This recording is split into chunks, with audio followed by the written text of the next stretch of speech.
pineapple upside down cake. This iconic dessert is pretty simple to make and really delicious. So today on Cooking with Parker, I'm going to show you how to make a nice pineapple upside down cake using some fresh pineapples to switch it up a little bit. And this is for my series fruits A to Z, so I'm cooking through the whole alphabet with different fruits. P is for pineapple. Let's go. Start by grabbing yourself a nice sharp knife. So just pulling mine out of my knife bag. Gonna give it a couple strokes, just kind of honing the blade, not technically sharpening, but you can help it cut a little bit better. Then we're gonna pluck off the top, cut the top and bottom, and then just go around all the sides, just kind of shaving it off. You want to be a little aggressive. You don't want to leave any of kind of the eyes of the pineapple in there. So it takes a couple minutes to do this, but just going around, making sure you remove kind of all those little spots. Down at the end, the knife doesn't go all the way to the bottom, so just kind of put it on the side, knock those off as well. I've done this, good number of times. Don't do a lot of prep work at my restaurant, but do it some, so have a little bit of experience breaking down pineapples. But it's not too challenging. Just kind of take your time. I'm going to cut them into nice little circles, and then we're going to grab ourselves a pastry cutter. So use these for like small little biscuits, but I'm using this just kind of pop out the core of the pineapple so we maintain the nice circular rings. Just going back and forth till I get all the cores out, and then set those aside as well.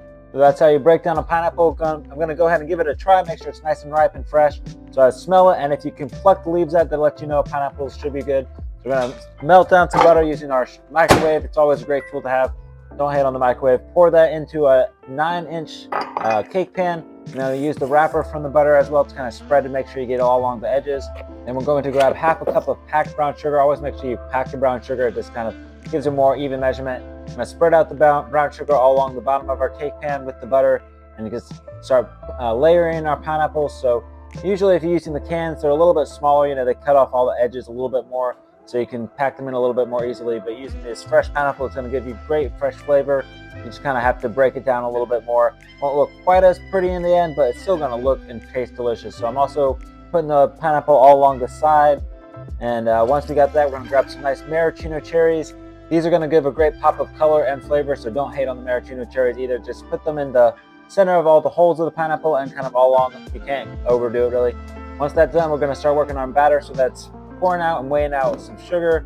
It went a little bit over, pull some back. So it's 3/4 of a cup, 150 grams of just plain white sugar, and then 1 stick or half a cup, 120 grams of butter. We're going to cream these together. So that's just simply beating the butter and sugar together with an electric mixer. You could use a hand whisk, but I wouldn't really recommend it, or a stand mixer is a great tool to have. So once the sugar is nice and kind of dissolved, the butter is looking a little bit creamy, we're going to go ahead and add some eggs. So 2 large eggs, do them one at a time and whisk these as well. You want to develop a little bit of air in your batter, but not too much. So whenever you whip eggs, the egg whites start to activate and they'll help give rise to your flour.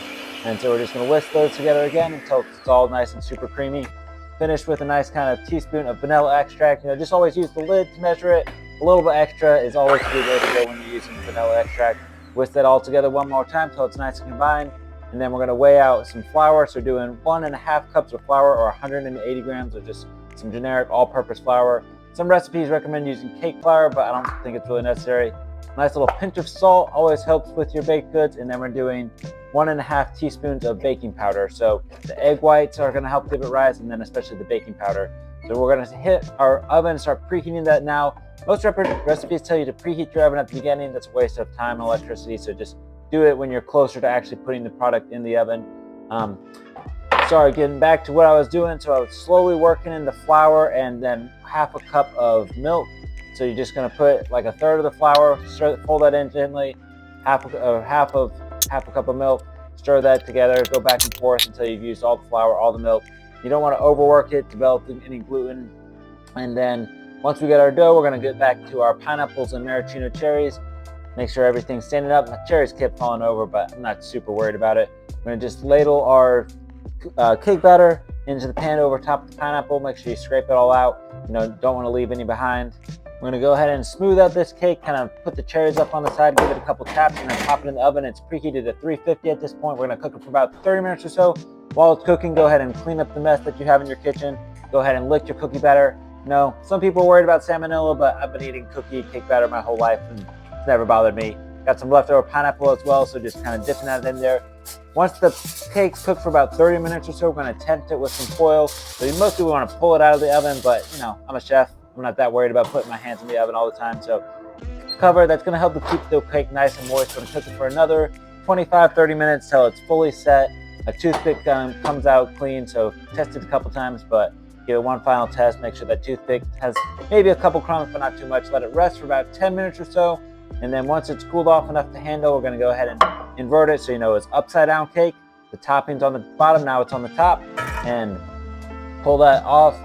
And pineapples on the sides are falling over a little bit, but I'm not super worried about it. It's still going to taste and look delicious.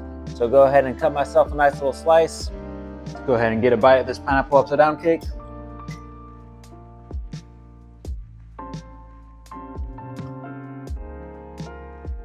That is so good. You got the nice fresh pineapple, perfect little vanilla cake, nice, soft, moist, crumbly. So, to make this, let me know what you think. Go ahead and try it at home.